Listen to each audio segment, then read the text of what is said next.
What do Toy Story, Shark Tale, Frozen and Despicable Me have in common? They are all movies, they are all well known, they are all animated, and they are all for children.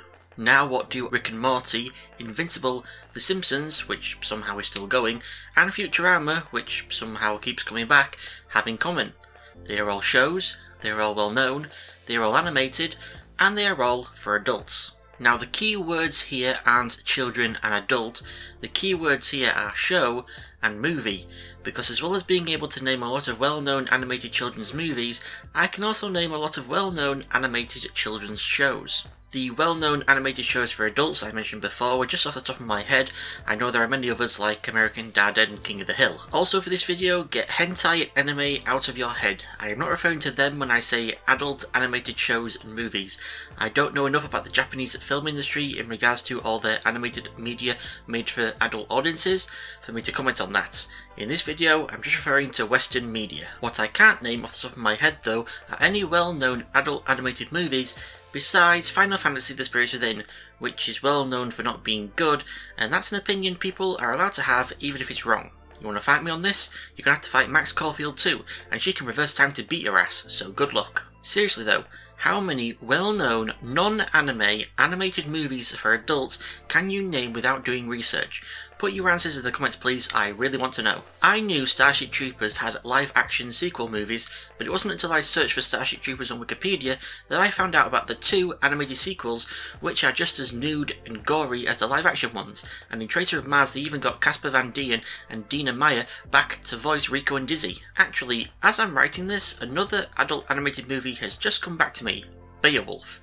Never saw it, but isn't Angelina Jolie's character naked in that? Anyway, that's four adult animated movies that I can think of, and my question is, why aren't there more? And the ones that I don't know about, why aren't they more well known? Imagine, if you will, an alternate universe where instead of just children's animated movies being incredibly popular, adult animated movies were as well. And in this universe, as well as the MCU series What If being animated, the MCU movies themselves were also animated. Would they be as popular and successful if they were released in our universe instead of the live action versions? The answer, I think, is probably not, even if they got the same kind of budget and marketing and hype put into them as the live action versions did. Even if elements in both the live action and animated versions were the same, the plots, the story, the character design, set design, sound design, all that jazz, even then I just don't think the animated versions would be as popular and successful as the live action versions. Despite how so much easier the animated versions would be to make. Actors wouldn't have to memorise their lines and movements which they could mess up, wasting time and money. They wouldn't have to work out intensely, then refrain from eating and drinking for days to make themselves look thinner or make their muscles pop. Speaking of looking thinner and popping muscles, actors wouldn't have to subject themselves to nude scenes. If there's a flashback scene, the actor wouldn't have to be digitally de-aged, which can look good but usually looks bad. And when an actor dies, they wouldn't be digitally brought back to life and forced to perform like an animated reanimated corpse puppet. Stunt performers wouldn't have to risk their lives in dangerous acts, and everyday life wouldn't have to be interrupted to film on location. You wouldn't have to work around an actor's busy schedule and contracts with other movie companies, and you wouldn't have to figure out what to do when an actor can't or refuses to do another movie, or quits halfway through, or can't shave off their moustache. This is animation, and you're working with voice actors. It's a lot quicker to get a new voice actor in to re-record all the lines than it is to find a new actor who fits the role, then have to reshoot everything with them, or CGI them over the actor who left. And it's a lot less jarring to change voices if an actor can't come back for the sequel than it would be to change actors entirely, and even then if you change voice actors, it's highly likely you'll be able to find a sound alike, so people might not even notice. Child actors are also no longer a problem, because you don't need to schedule their performances in line with the child actor laws. Just get adult voice actors who sound like children. And you don't have to worry about the children aging too quickly and having to film everything super quick or explain their older appearance in your script. On the topic of CGI, there isn't any at all, which is good because it can pull you out of a movie if it's noticeably bad. Cameos are also so much easier to do, but with not having to pay the actor to appear for only one scene and maybe say like 5 words, and that's if they agree to cameo at all. They might just decide it's not worth their time and energy. And with superheroes, the outfits they wear in the comics can be translated better into an animated movie than a live action one, as can the design of aliens, again without having to use CGI or practical effects, which usually requires compromises to make them work in the real world, if the designs are particularly outlandish or impractical. I lied. I do know more than just 4 animated adult movies. I present to you the DC animated movie universe, and let me just say these movies are definitely not for kids, especially Flashpoint Paradox. Jesus Christ, that movie is brutal. And some of the things I've just mentioned happen in these movies. These are all the appearances of Superman throughout the DC AMU, with the voice actors who voiced him. See how they went through a few before finally settling on one they stuck with? Now imagine if Henry Cavill played Superman in Man of Steel, but then a different actor played Superman in Batman v Superman, and then another actor played Superman in Justice League. How disjointed would that have been, having to get used to different people playing the same major character across 3 different movies in the same universe, even though the other members of the Justice League are still being played by the same people and don't react to Superman's sudden change in appearance. More than likely, if Henry Cavill couldn't keep playing Superman, Batman v Superman wouldn't have been connected to Man of Steel if it was still made at all.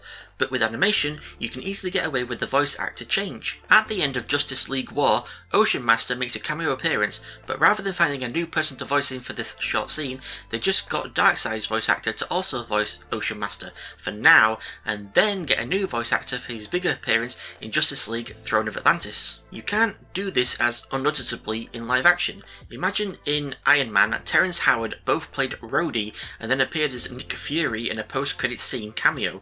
It would be incredibly confusing. Not to mention Rhodey's recasting with Don Cheadle playing in Iron Man 2 due to salary issues with Terrence Howard, and Samuel L. Jackson almost didn't return as Nick Fury due to contract disputes. All of these problems aren't as significant when it comes to animation. A voice actor can't or won't return for whatever reason, just get a new voice actor. It's so much easier and less jarring to deal with viewer-wise. So even though animated movies are easy to make comparatively to live action, why aren't there more blockbuster adult animated movies? Well, one big reason is children. It's the children's fault that anything animated or cartoon is seen as for children by the older generation. The Simpsons is commonly regarded as a children's show by those ignorant of its content.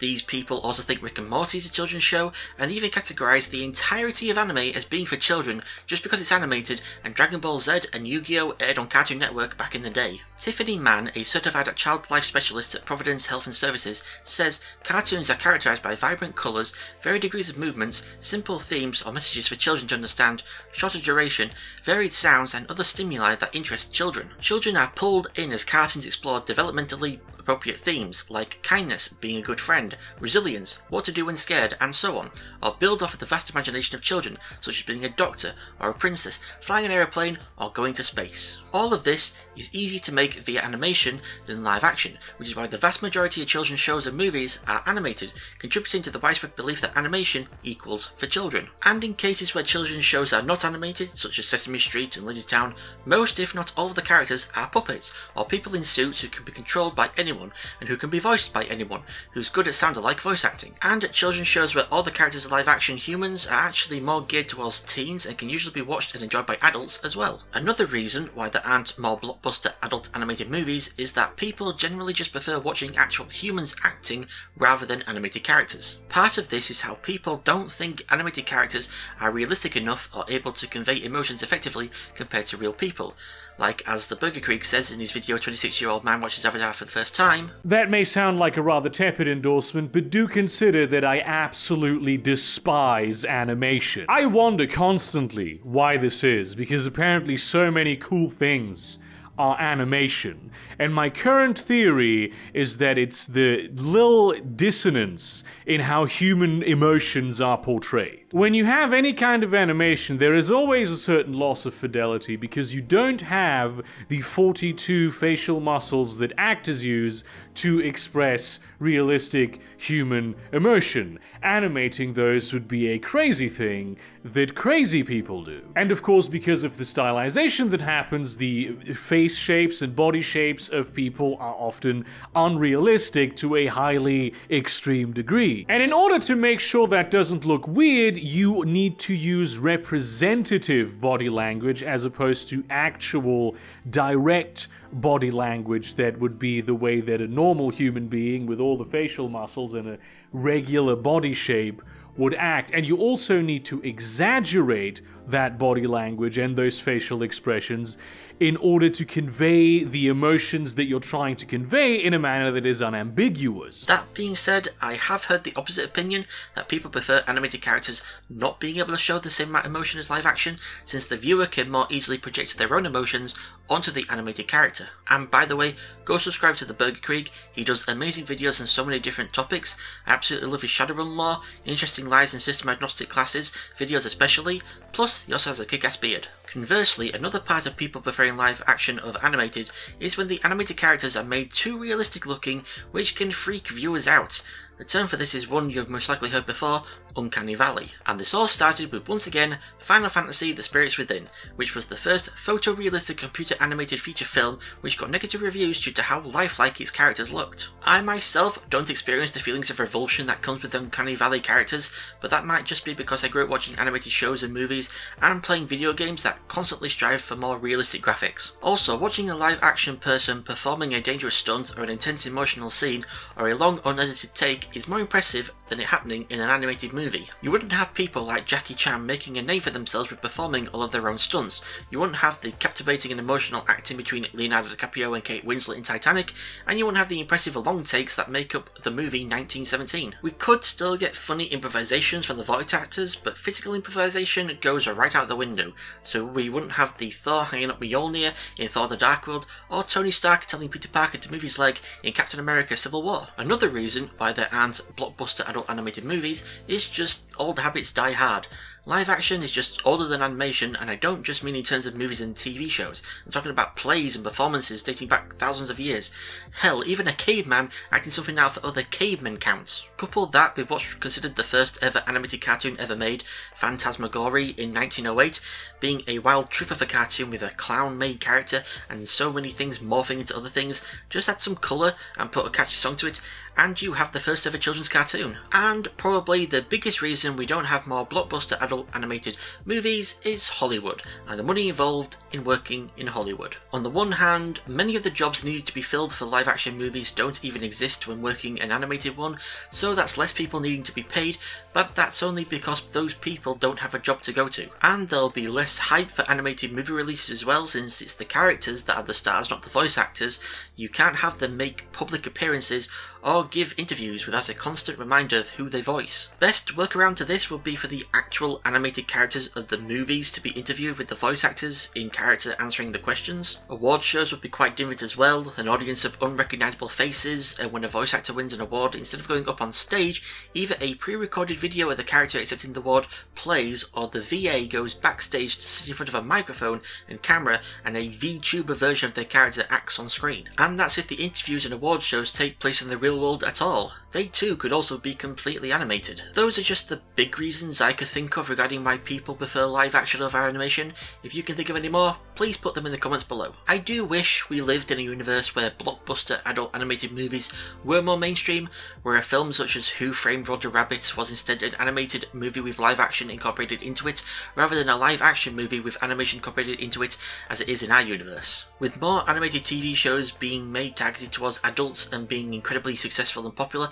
I can only hope this will eventually extend to animated movies also, and we get a series of adult animated movies that are on the level of the MCU in terms of popularity and success. Thank you all so much for watching. If you have any advice on what I could do better for the next video, please leave it in a comment below. Don't forget to like, subscribe, ring that bell and follow me on Twitter at @SSS_YouTube to be notified of when I release new videos going forward.